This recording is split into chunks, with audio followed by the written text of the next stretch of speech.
Mhm. So thanks for turning up an hour later than usual. I've been on dad duty.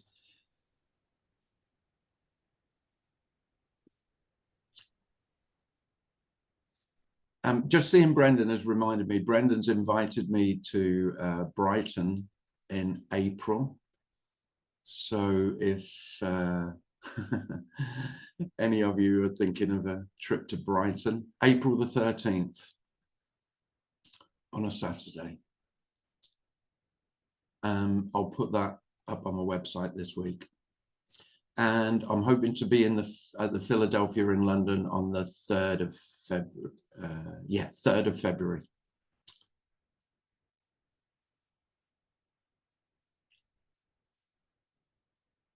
Wow, lovely to see you all.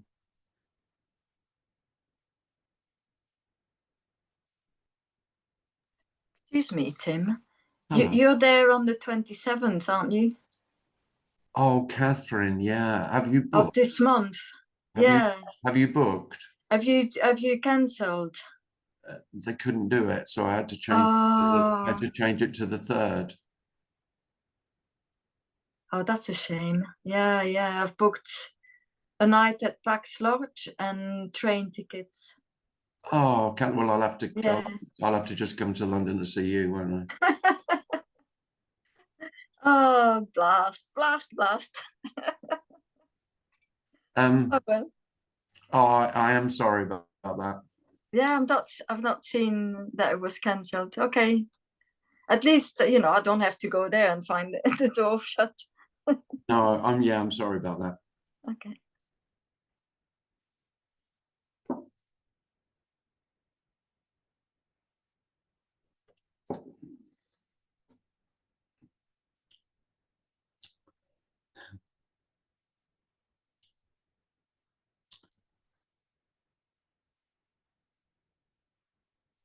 So what should we talk about? We usually talk about this, don't we? And I mean, it's so funny talking about this.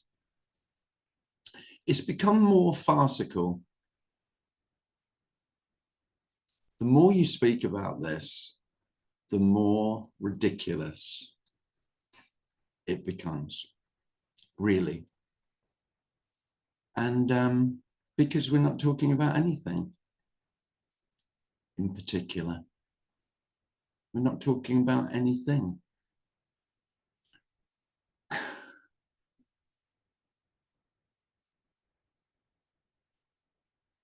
It is utter nonsense. The very using the word this is totally nonsensical, as though there's something else. I mean, I'm the only reason I'm using the word this is because it seems to imply what's happening.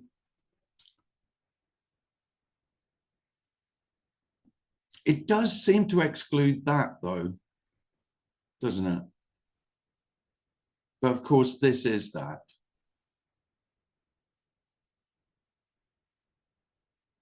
Yeah. All of that. All of it. Every last drop of that is this.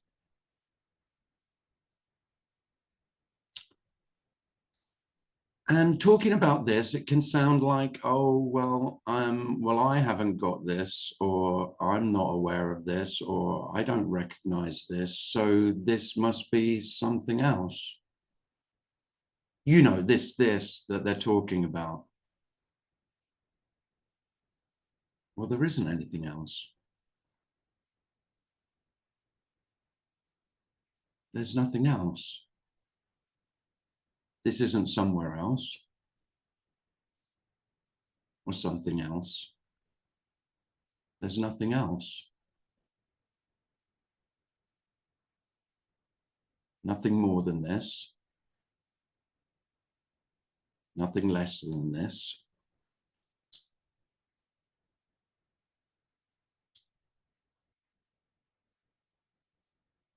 And so it can be just if it's obvious, it's obvious. I guess that's all we're talking about.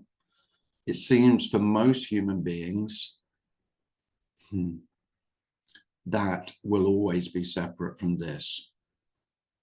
So that, and I mean that in all aspects. So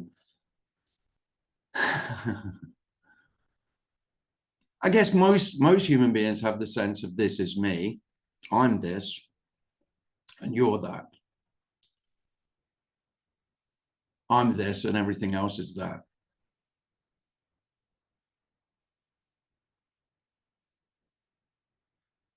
And don't ask me how or why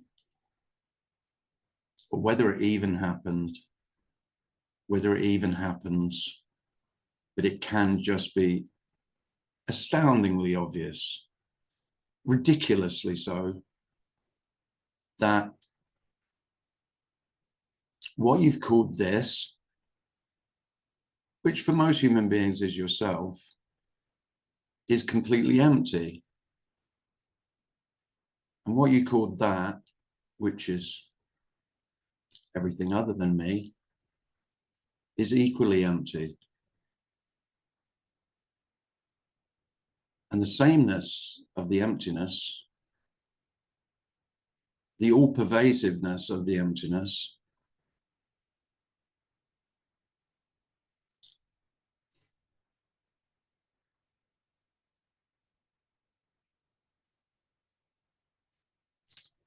is undeniable, completely. And the emptiness is complete. And I don't know what other speakers mean when you never know what anyone else means when they say something, but when other speakers speak about completeness or wholeness, I guess that they mean the complete emptiness of everything.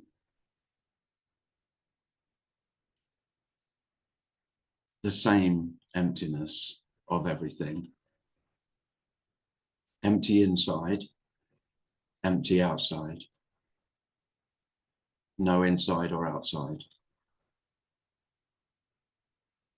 There can be no division in space. There's no distance. There's no in between.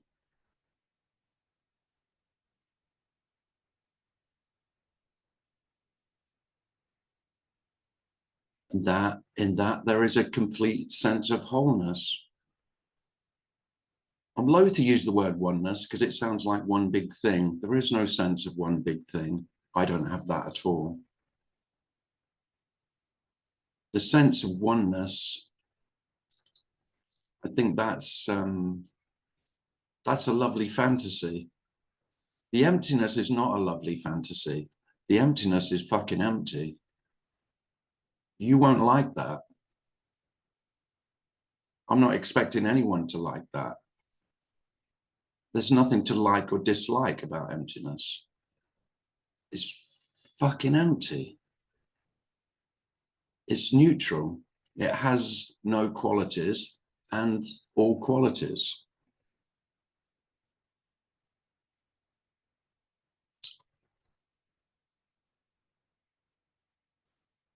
And the universality of this emptiness is just the absence of any possibility of exclusion. So there's no chance of anything not being empty.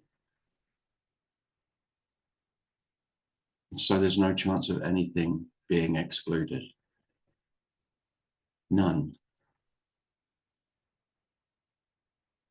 And that complete inclusiveness, that inclusivity, has this quality of unconditional love, which is very hard to speak about.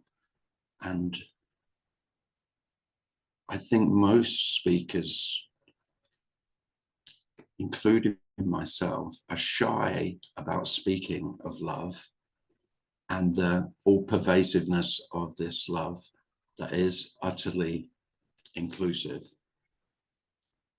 because it sounds a romantic idea. But I can assure you there's no romance in it at all. It's not romantic. it's the kind of the annihilation of that.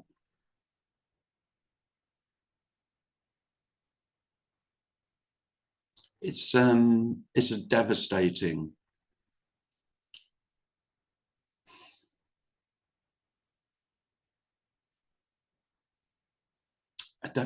love.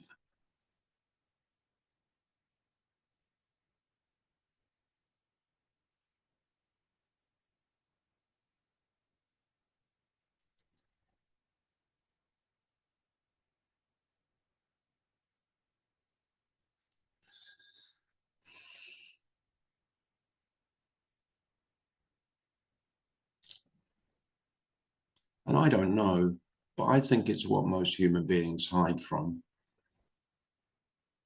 And self is pretty good at trying to protect itself from this unconditional love that knows no boundaries.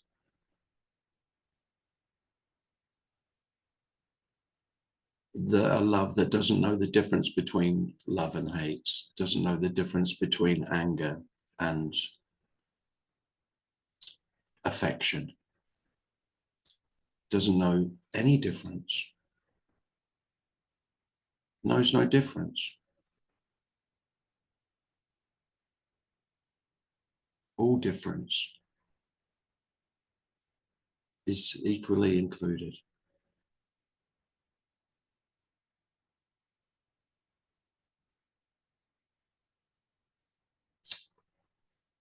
And there's a reason why self doesn't go near it, because there's nothing in it for me. And I'm only interested in what's in it for me. There's a reason non-duality isn't popular. What the fuck's in this for me? I'll tell you what's in it for you. Fuck all. Sweet FA. Nothing. Literally. Not metaphorically. I mean nothing. Lots of nothing. More nothing than you've ever fucking thrown a shitty stick at.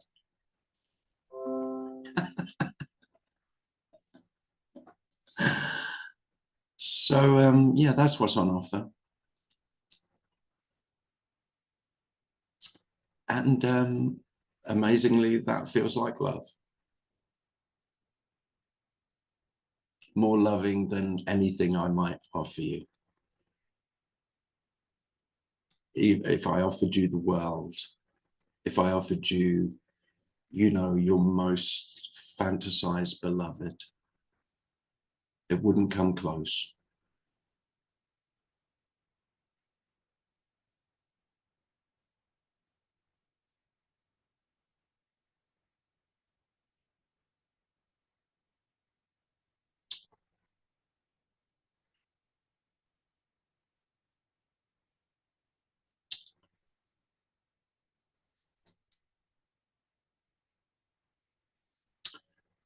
Well, it's lovely to see so many of you here. Thanks for joining us, and I hope to have a back to regular 7 p.m. Thursday Zooms each week for the next few weeks.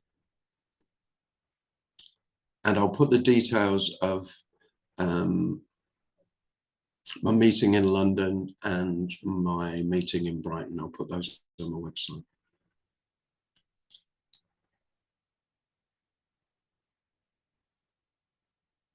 Natalie. Hello. Okay. Hi, how are you? I'm good. How are you? I'm so good. Good. I heard from Kate today, so that's always nice. Oh, lovely. Yeah. Yeah, but just what you were saying, it's like that sense of me, whatever the hell that is just so empty. And then everything else that appears is also just as empty. So trying to understand something is just as empty as not understanding it. It's just all like thinking I'm going to get it or there's a way to understand it is just like so empty of anything. And it just falls flat, you know? Yeah. Sometimes.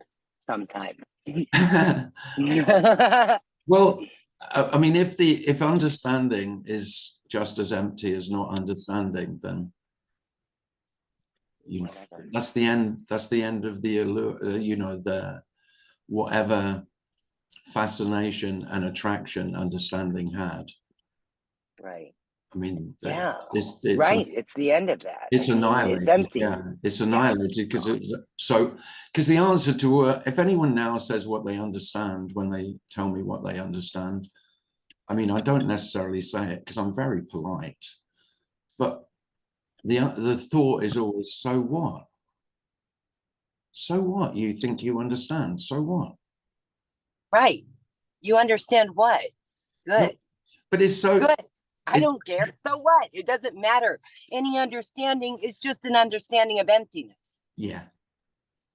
Or I might, you know, if I was being rude, then I might even think whatever, you know, like a petulant teenager. Well, that was my first response. Whatever. So there's the teenager right there. But then equally, someone could listen to that. Well, nearly everyone might listen to this, and they'd say, "Whatever, what a load of shit." Right. And of course, they. I couldn't agree more. No, whatever. And I couldn't agree more either. Right. Exactly. It's so nice to see you. When all knowledge and understanding, and I don't mean relative knowledge, I don't mean scientific knowledge, engineering knowledge, you know, all of that is relatively valuable, but spiritual knowledge, mystical knowledge, knowledge of the absolute is empty.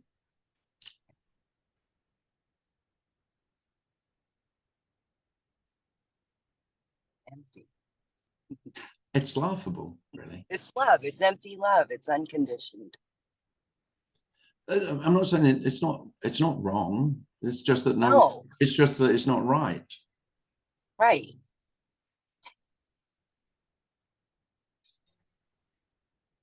There isn't getting it right or wrong. No. Just however it is.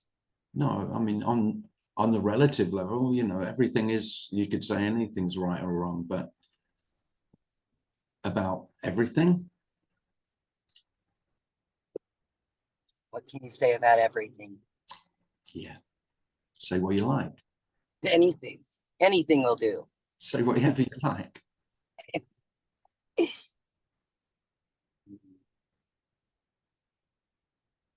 Thanks, Natalie. Thanks.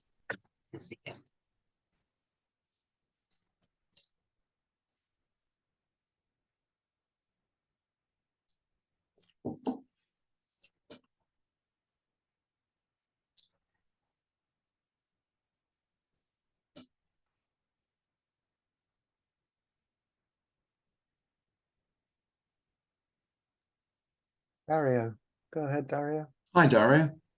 Hi, Tim. Hi. Nice to see you. I was happy that you didn't say in the introduction, you didn't say this, there's no me or something. What did I not say? You didn't say there is no me. Okay. You're pleased about that? Yes, I'm pleased, because this whole debate about there's a me, there's no me. Yeah, well, who's going to be obsessed with that, do you think, Dario? That's all for me, isn't it? I mean, but I am very sympathetic to everyone who is seeking to rid themselves of themselves. And the reason I'm sympathetic to that is I did that for a good 10 years. In my story, I was a seeker of no self, and I was waiting until I knew the absence of myself. And the reason I don't speak about it much is because there's no possibility of knowing the absence of yourself. You would have to be there to know that. So knowing the absence of yourself would be more of the same. I've had no revelation of no self at all. There's no self any more than there is a self. Of course not. Because no self would only exist if self existed, wouldn't it? There would have to be a self in order for there to become a no self. Mm.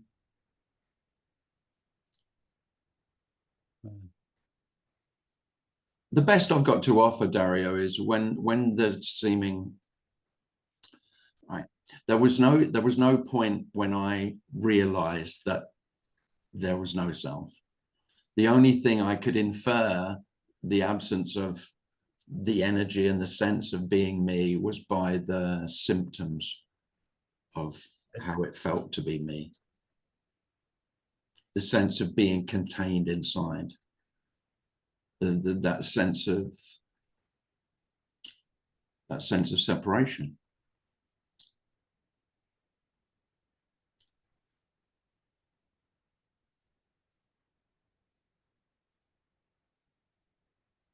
But this Yeah. didn't go away. I No. mean, it's not an id. It's not. No, it's all there is. Yeah. Well, this couldn't go away, could it? Because there's nowhere for it to go.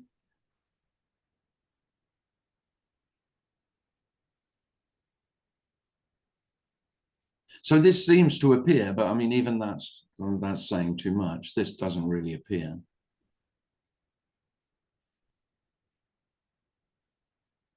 Because the appearance is empty.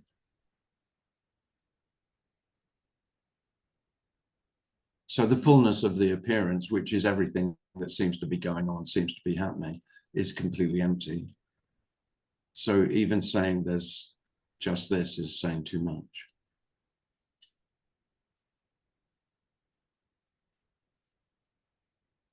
And the whole notion of no self is only relevant to self. And what we're talking about is the irrelevance of self, the non-existence of self. So it's not that self was, and then there was a shift, and then there was no self. There can be no shift without time. So any story of shift is just another story.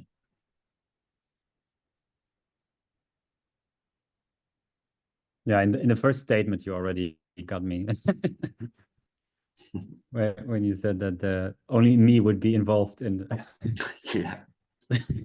But I'm not. I mean, I'm not dismissing that, because I mean that's the terrible dilemma that self finds itself in as a seeker of. If you're seeking nothing, if you're seeking the absence of yourself, then of course, I mean, that's equally theirs. I mean, it isn't wrong. It feels inevitable. It feels like it couldn't be any other way. If self is desperately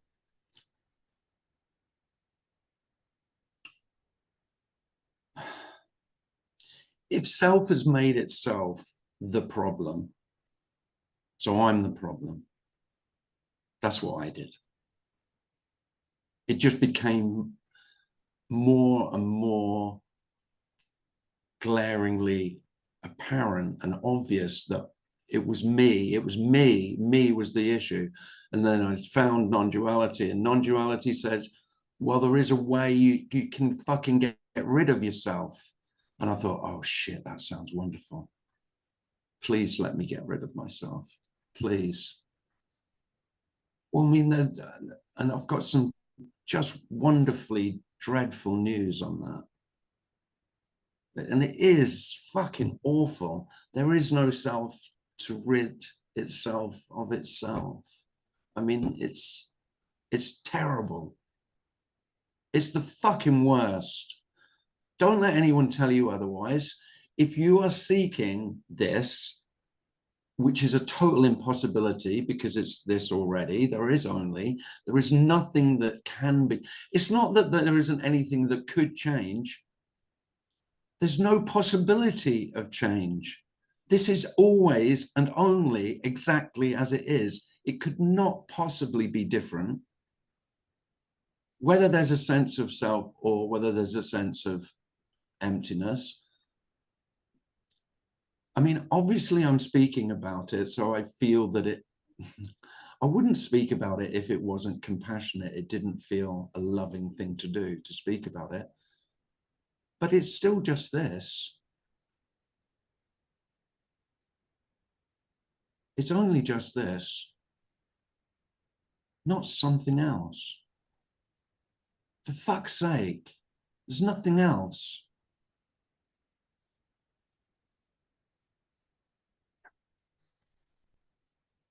Thanks, Tim. Thanks, Darian. Anita has a hand up. Hi, Anita. Hi, Tim. Nice to see you again. And you. Thank you.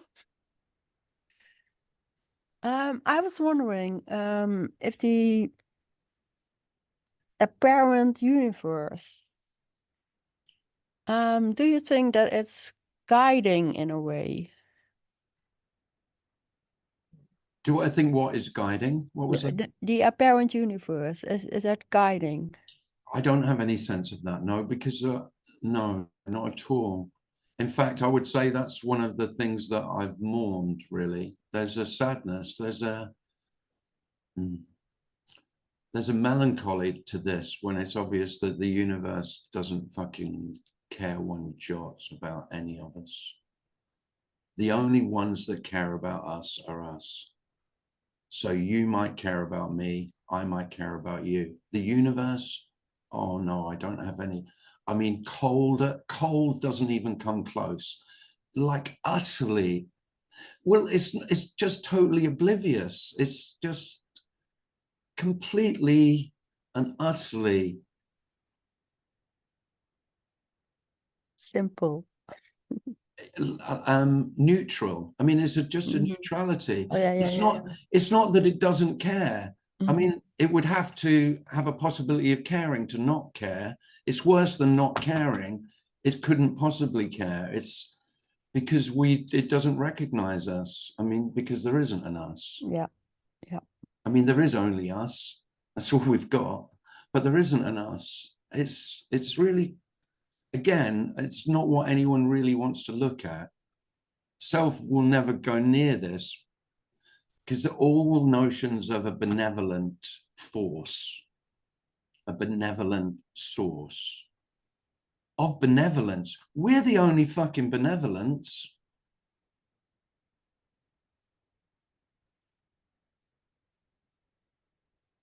And by we, I mean all, you know, the beings that we come in contact with, you know, that, I mean, we do care. Mhm. It's a curse, but we do. Yeah. It's what makes life so painful. I mean, I've often wished I was a heartless bastard. Really. And I've looked at some guys who seem hard, you know, hard, and envied them terribly and pitied them equally. But then, of course, the caring, this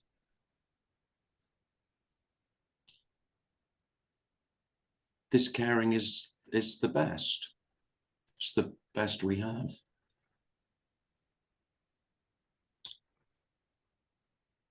But I don't think the universe cares. No. No, I think it's a real childish fantasy that most adults never shake off. Mhm. Maybe it's too spiritual. Yeah, and I just think I just see all the spiritual people who are just holding on for dear life in the hope that that there's a. I mean, it's not by chance that Christians call God the Father. It's this child who wanted a perfect parent who would always love them unconditionally. It's so obvious to me. That's the universal fantasy for most human beings. Mhm. They want a universal, benevolent father and mother. So Mother Earth, God the Father. And, you know, it's endless how many gods you could believe in, or forces for good and love. And Mhm. when and yet there's so much. Oh. It's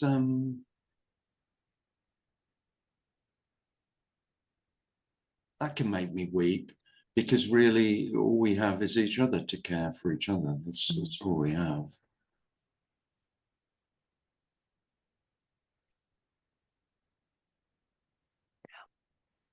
Thanks, Tim. Thank you very much. Thanks, Anita. I was just thinking about the universe, you know, neither cares nor doesn't care. Yeah. But I was also thinking then about unconditional love and thinking, what is that? I mean, there's no that. But... Well, all I mean by unconditional love is that everything is as it is, unconditionally. And I mean, the reason it feels like love is you haven't earned this. So it's a bit like, I mean, here's a cliche, but it doesn't matter how awful you've been as a human being, the sun shines equally on everyone. That's really what I mean. That kind of, I mean, it's very childlike and simplistic, but does the rain differentiate between those? You know, it's not getting you wet because you deserve it. The wind is unconditional. I like the weather. And it doesn't matter what, you know, you want the sun to shine. The weather's not interested in your desire. That's unconditional love. So it turns up how it turns up. That's how life is. We all know this. I mean, everyone knows this already.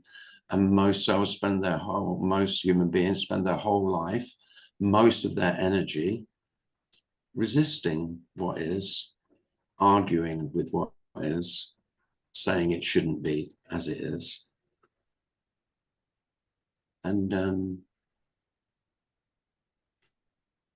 so then you can go down a path of acceptance and surrender to what is, but of course then it's just more effort, isn't it?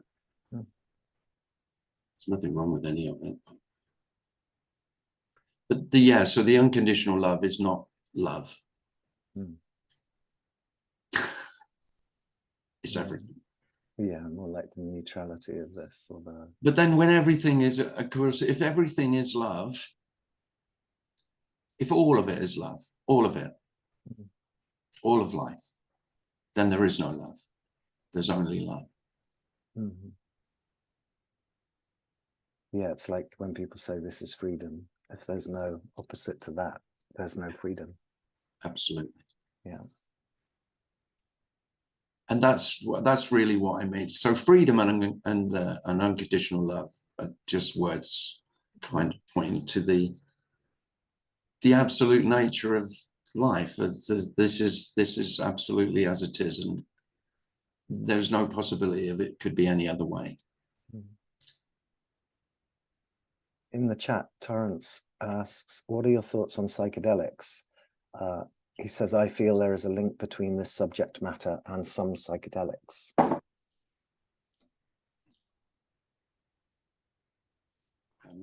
I have no opinion because I've not done psychedelics. I did mushrooms once and the walls started melting. But that's about it, really.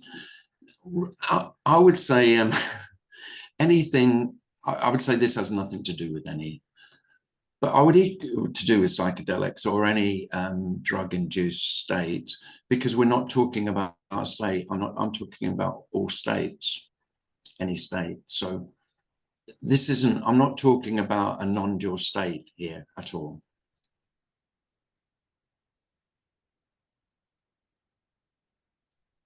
I get drunk.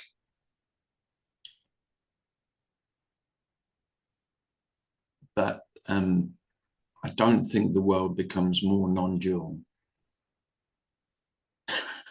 Yeah, I think this would be this, whether you're drunk. Yeah, this would be this. Well, and this would be I this mean, in psychedelics. and a psychedelic experience is this having a psychedelic experience.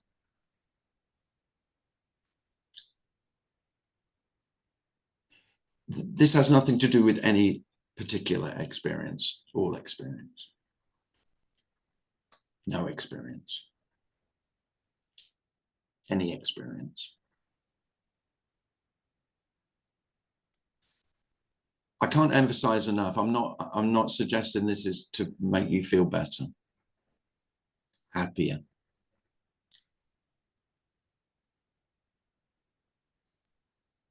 This is not an escape plan.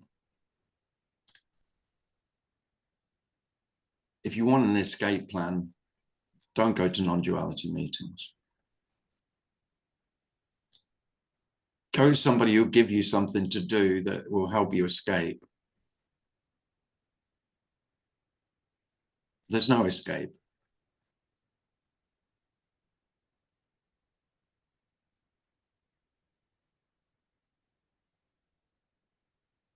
And it's tempting to look for an answer maybe in psychedelics, isn't it? But there isn't an answer. Well, I just think it's just you have an extraordinary experience. Mm. And extraordinary experiences are attractive to self, aren't they? You know, they are. They just, yeah, they suggest that that there's something deeper, there's something hidden that might be revealed, a revelatory experience. That's very, very attractive to me. But there's actually nothing hidden. I mean, isn't that a revelation? I mean, there's no greater revelation than that nothing is hidden. And there is nothing to find. I mean, is there a greater revelation than that? The most ordinary, everything that you've said isn't good enough is all there is. Don't pretend it's what you want. It's never what self wants. If you want something, it's obviously something else, not this.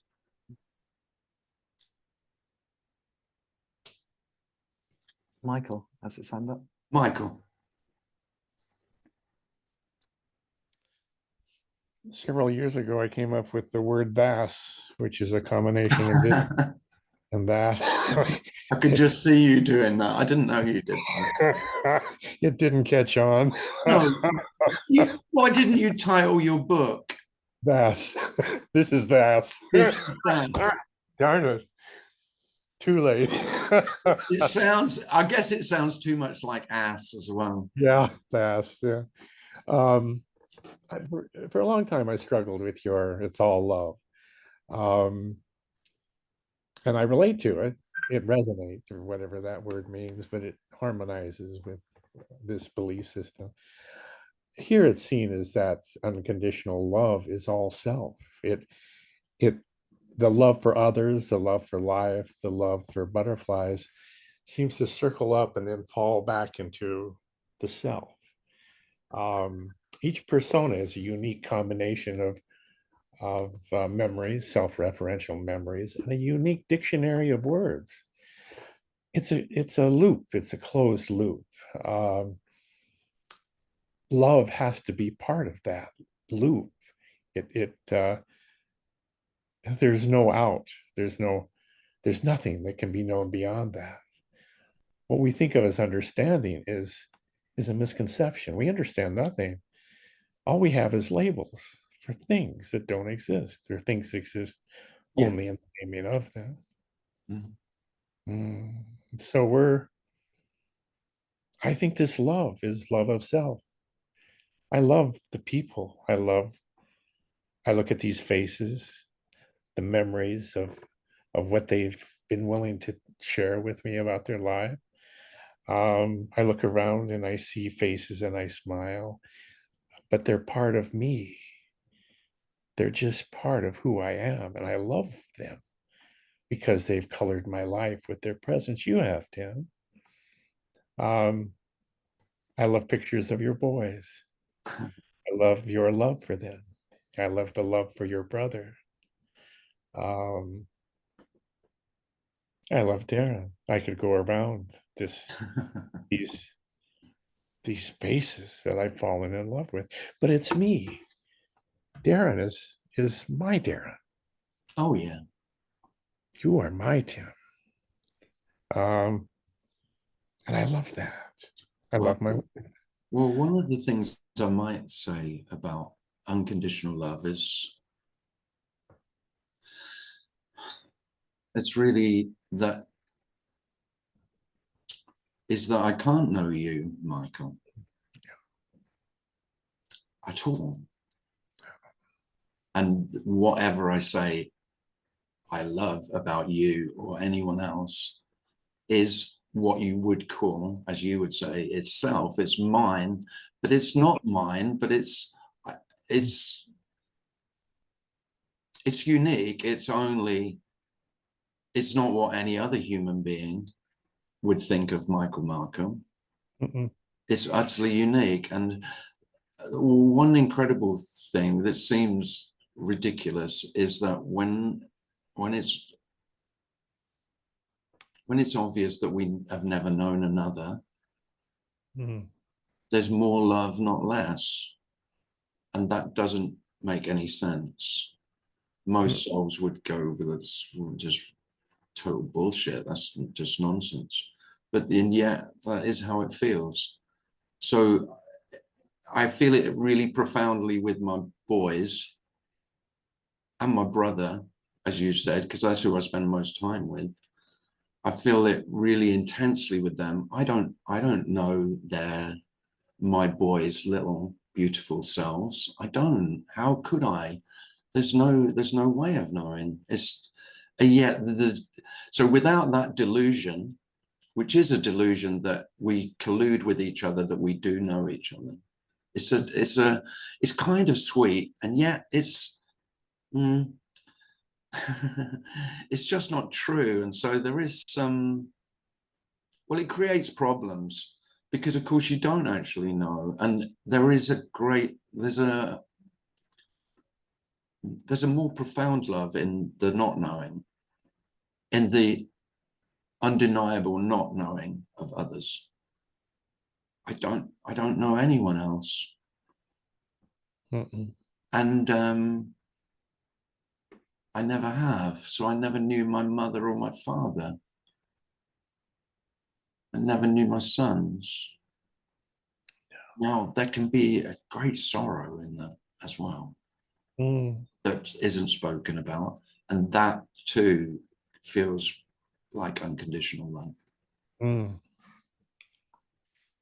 And you don't know yourself. Well, of course, there aren't any others. And if you don't know yourself, if it's very obvious that you don't know yourself, then that is the death of anyone ever knowing you. Because if you don't know yourself, good luck with anyone else getting to know you.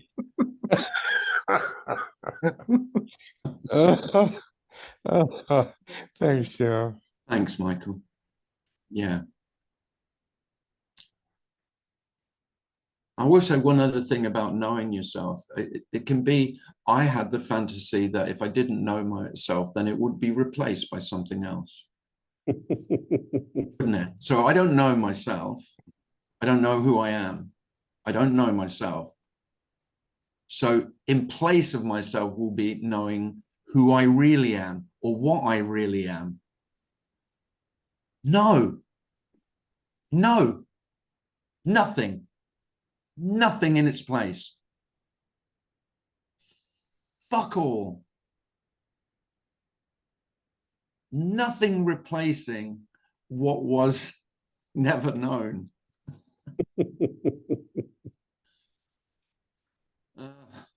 So you might cry about that as well. Might as well. For how hard did I try to know myself? Fucking hell, that was 30 years of fucking grist to the mill, you know. Oh, so much self-analysis, self-awareness, self-evaluation. Oh my God, the torture, the torture.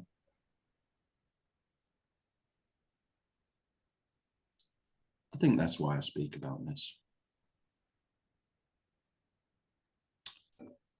Talking of self-torture, here's another expert in that field, Mr. Brendan. Brendan. A bit of person-centered torture. We've had many a conversation about that, haven't we? Yeah. Hi, Tim, Hello. Darren, and Hello, mate. everybody else. This is a lovely meeting. Hi, Brendan. Yeah. I love your reference to the word that, because I know words don't get it. But, I'm attracted to the koan, this is that appearing as this. I know words don't get it, but there's something about that that attracts me. This is that appearing as this. Yeah, that's a nice little phrase. Who wrote that? Some genius.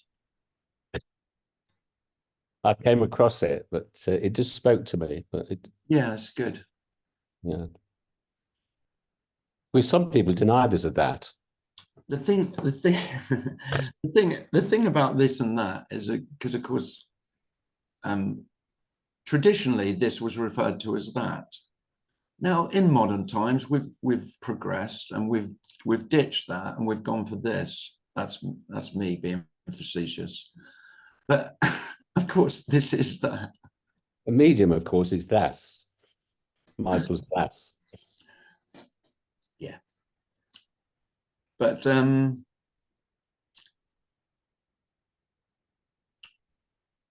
of course, if this is that, then you stop looking for that. That's really what we're speaking about. It's the end of, okay, well, okay, this is that, and that's the end of it. That's that. Like that.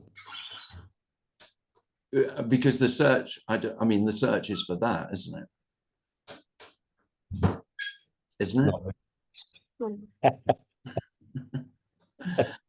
Well, most seekers are seeking that. Yeah.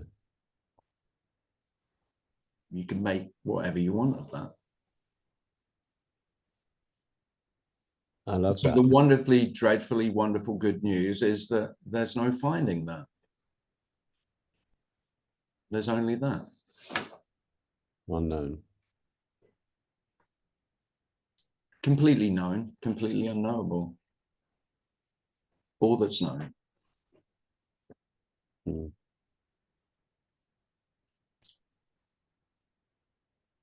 Thanks, Tim. Thanks, Brendan. Razia has a hand up. Razia.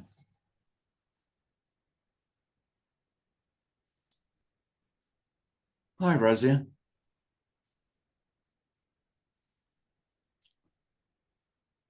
I think you're muted.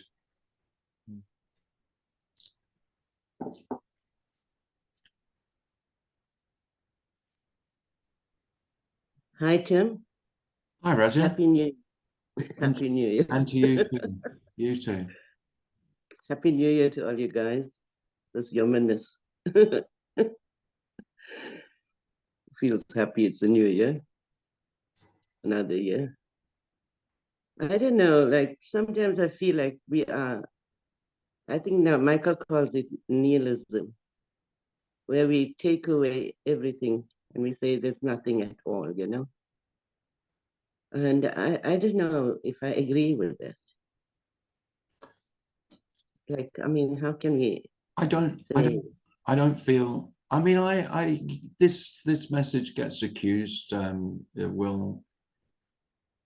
I get accused of nihilism, but this doesn't feel nihilistic at all. Yeah, because I mean, like you say, quite the opposite. You say there's no love and then there's only love, right? So, I mean, love is also, it's not a thing, but I mean, it's something that we feel. And yeah, there must be something, I mean, that brings us to this. Because obviously, if there's nothing, then what is it that people seek?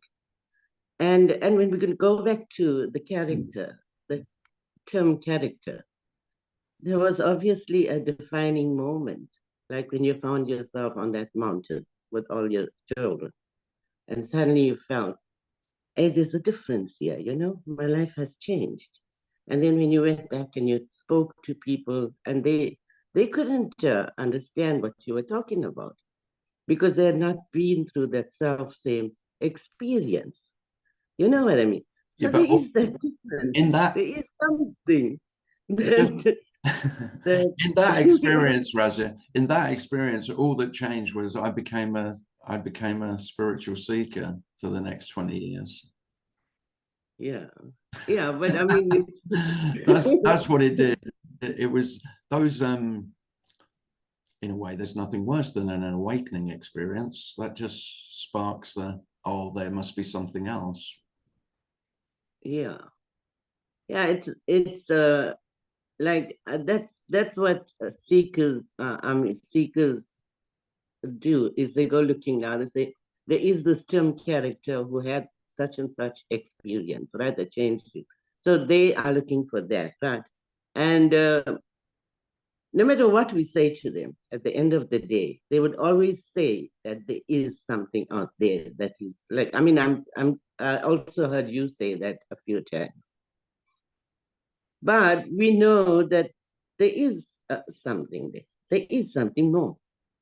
There is. It can't be like, why would we be seeking something if it's just total?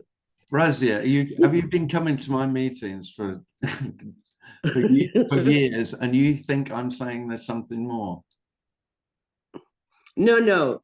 What I'm saying is you always say that now in your recent meetings that there's nothing. It's like kind of like what Michael talks about is nihilism now, where we are saying to people that there's emptiness.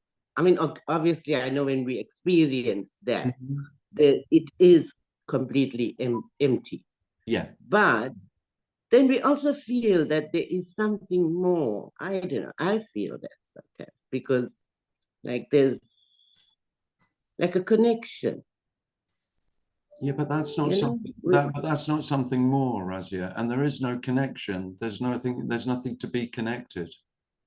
Yeah, but but the separation sort of falls away now. And then you are like part of a whole, you know, this wholeness that's interacting with the world, with this world out there. The world out there is still there, but you're not seeing it the way you saw it before, right? Now you are like connecting on a deeper level with this. Well, I mean, I see it exactly the same. Yeah, that's the thing. I don't know. Maybe something's wrong with me that I cannot see that. That I can look only at the world and feel this deep love connection with every other being. I feel their pain. I feel their sadness. Their thoughts run through my mind. Yeah. Yeah, and you know, I can't say like that it's nothing. You know. I mean, I get what you mean, that it sounds nihilistic, but I mean, the great paradox is the emptiness, the fullness is more obvious in the undeniable emptiness of everything. Yeah. So, yeah. And that won't that won't make any sense. Yeah. Yeah, thank you. But I mean, like you said, there is a fullness to this. Oh yeah. It's yeah. No, the full. The love. Yeah, I mean, this is this is overflowing. Yeah. I listened to your talk with Emerson. I think it was on Nothing Media, and it was so powerful. Thanks. Enjoyed it. Oh, thanks, Razia. Thank you. Just made me think of the Roxy Music lyrics. More than this, there is nothing. Well, more than this, tell me one thing. More than this, Kate sang it at the retreat. on the piano. Oh, nice. Yeah. Yeah. I did see, yeah, someone else had covered that the other day. It is a lovely song. There you go. That's a little one to look up. You can look up the original Roxy Music, More Than This, but there's quite a few nice covers. More Than This, There Is Nothing.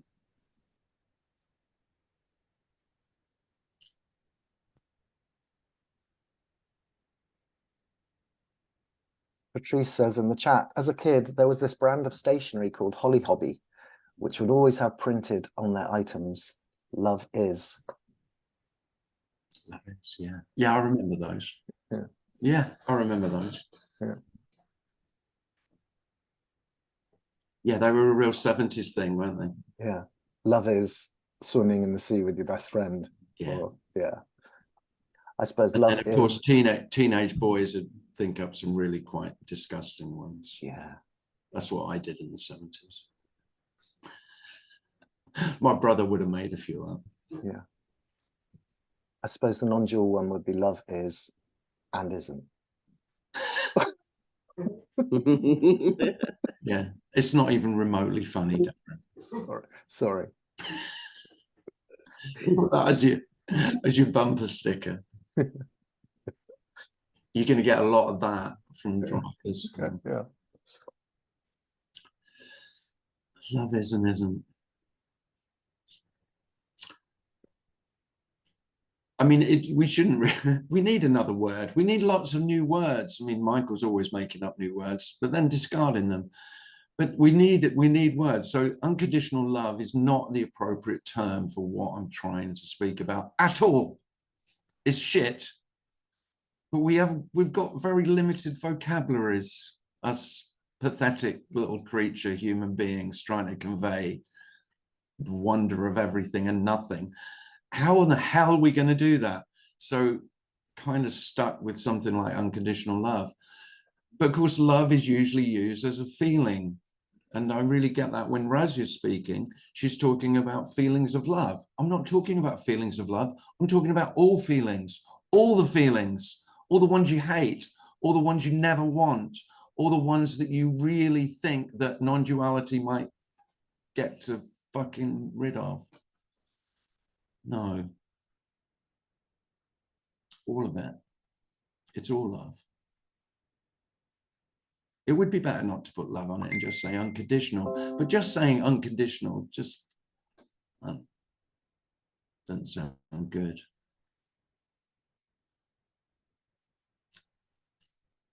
But yeah, if you, here's the thing, you're probably still under the delusion that without yourself,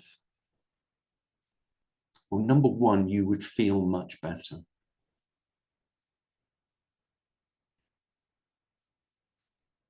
No. I believe that. No. No.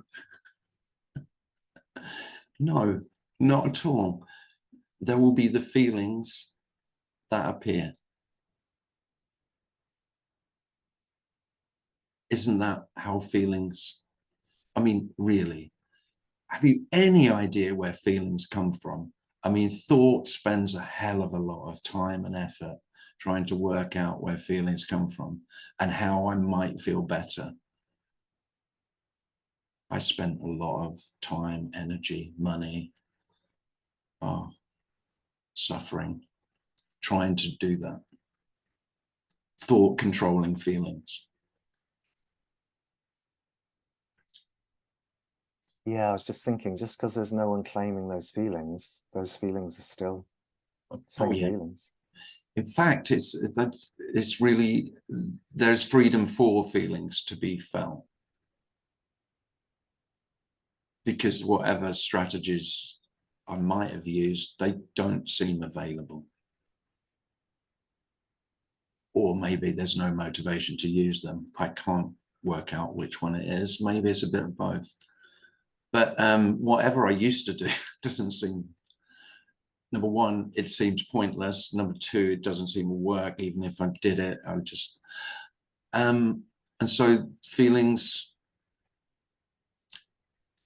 are liberated.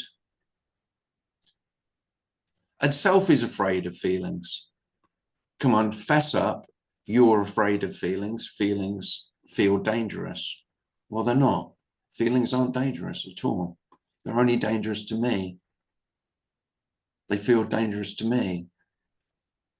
All feelings are love, including the ones you've rejected, that you said, no, they're bad feelings.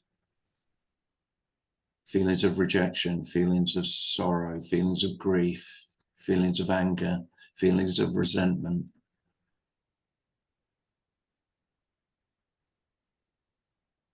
All liberated. All already free. And the wonder is that they're not dangerous.